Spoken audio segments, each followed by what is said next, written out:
We would have to start off by saying that in principle, obviously, we do not agree with the issue being put to referendum. You're talking basically of a question of healthcare and human rights, the rights of women being able to access healthcare.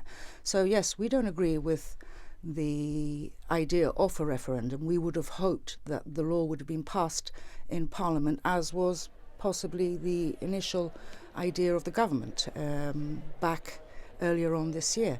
But yes, we don't agree with it, but it is what it is. Basically, it's not something that we can fight in any way, so or fight the idea of a referendum.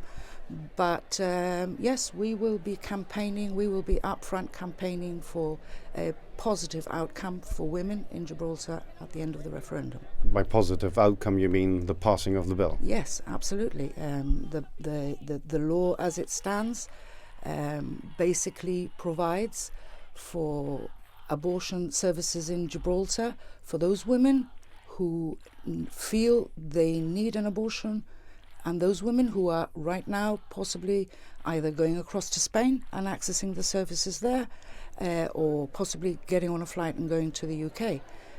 Those women have no access to pre-care or post-care or counselling, or even being able to have a chat with anyone, a professional in Gibraltar who might be able to offer them some advice as to what their options might be, because right now, as things stand, they have no options. There are no options for them.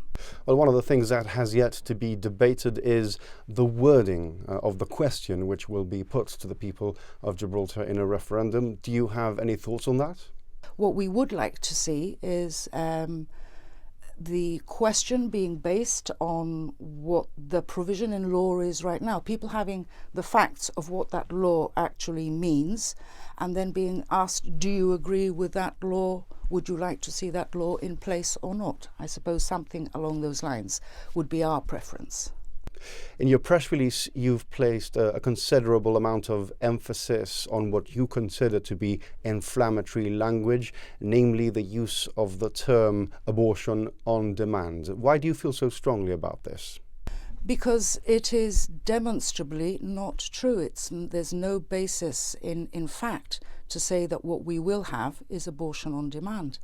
The law specifically provides for access to abortion within limited circumstances that are in the law, that would need to be authorised by 2 doctors and set within the 12-week, the first trimester time frame. So to suggest that this is abortion on demand is just basically not based on any fact. No woman will be able to go into a clinic or the primary care centre and demand an abortion and get it. That is not the case. So obviously, yes, we do take umbrage with the constant repetition of abortion on demand, because it is not fact. And people, in the run-up to the referendum, people will need access to information and to the facts as they are, not different people's interpretation of what the law provides for.